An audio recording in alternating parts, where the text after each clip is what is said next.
Ray J is arguably responsible for launching the Kardashians' media empire with his role in their sex tape. He may have seen some success since the tape's release in 2007, but he's never been able to escape the shadow it has cast on his image, which is true because, Kim's moved on by it, but every time I think about Ray J, I think about Kim. You would think after Ray J's career in entertainment, his music, his sister Brandy, he would be known for more than just that tape with Kim. But as the Kardashian curse goes, it only makes sense that Ray J's career would spiral downwards after hooking up with Kim. Now, for years, Ray J has been trying to change the narrative around this tape. He doesn't want to be known as the guy that leaked the tape because he's never leaked the tape in the first place. He's been trying to set the record straight and prove that the Kardashians leaked the tape themselves and made him look like the bad guy. We've actually covered this before on my channel, and he has shown documents of contracts where Kris, Kim, and he all agreed to releasing this tape through a production company, so it wasn't ever leaked. And I would be pissed if I was Ray J and this was the storyline that everyone remembers, especially when she brought it up on their Hulu show, trying to kick off the Hulu series by bringing up a second tape that would be out there and that Ray J was possibly threatening to release this. There is also a suggestion that Ray J may have stuck a dildo up her behind while she was sound asleep, which is, I don't think there's no consent there, right? Kim follows up on the show by saying it's completely illegal what Ray J is doing and then asks her lawyer to scare him, try to threaten him into silence. Ray J has said it's all an outrageous lie to suggest that he had assaulted Kim and that he's seriously considering a defamation lawsuit, which I feel like he should have done that a long time ago. But here's a clip of Ray J ranting about his experience on Instagram. But you make sure you let the people think I'm some kind of sleazeball and some kind of loser, but you trying to make me feel okay and trying to make me not go at Kanye and do this and that. Dog, that's janky as y'all think y'all can just everybody over and it's okay. Ray J has also been upfront with how this tape situation has cost him career success. He claimed that the public perception of him as the one who leaked the tape has cost him job opportunities. Quote, I couldn't be part of any reputable major network television show and do Dancing with the Stars and do America's Got Talent or anything like that because of my image. Because of what they made me do, I'm not allowed to be in those spaces. And Ray J claims he doesn't want the Kardashian money. He says, I just want my daughter and my son to appreciate what I've done here on Earth and know their dad doesn't go for exploiting women, disrespecting women, or leaking footage of someone who did not give permission. Fast forward to now, my daughter and my son is like,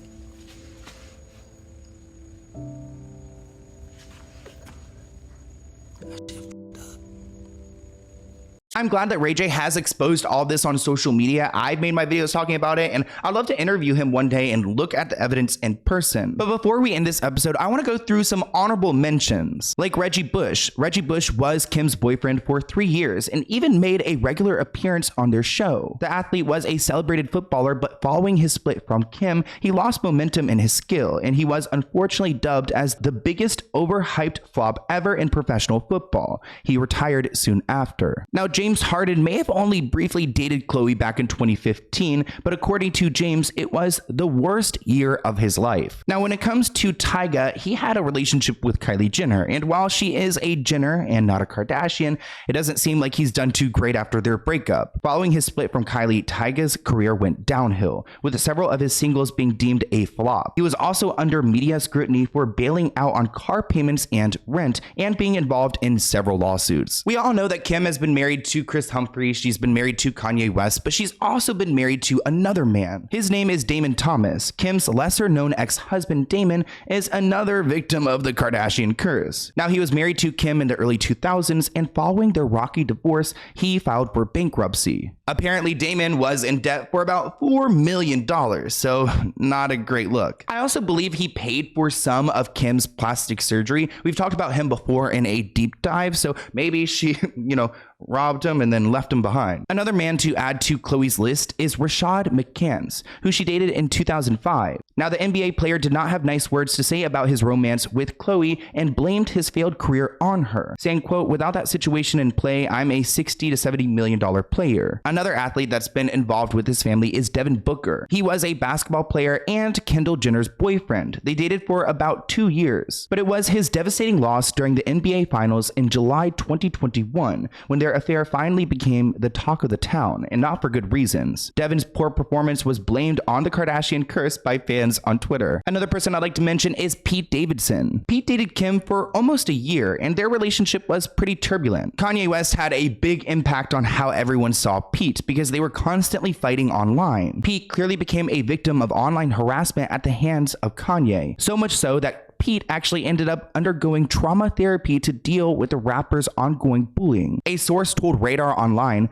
the more he reflects on what he went through with Kim, the more Pete wants to pinch himself and ask what the hell was he thinking. His swagger was gone, and he's seriously worried he'd become a long-term victim of the Kardashian curse. And to end this video, I think we need to talk about Rob Kardashian, because he never dated the Kardashians, but he's clearly not done that well. He's had major issues with Blac Chyna. He struggled with his weight, with depression. It seems like after his relationship with Blac Chyna, he's gone through a downward spiral. We actually talked about where he's been recently, and he's been missing. I mean, he's living in Kris Jenner's old house, but he's really just locked up in there and isolated.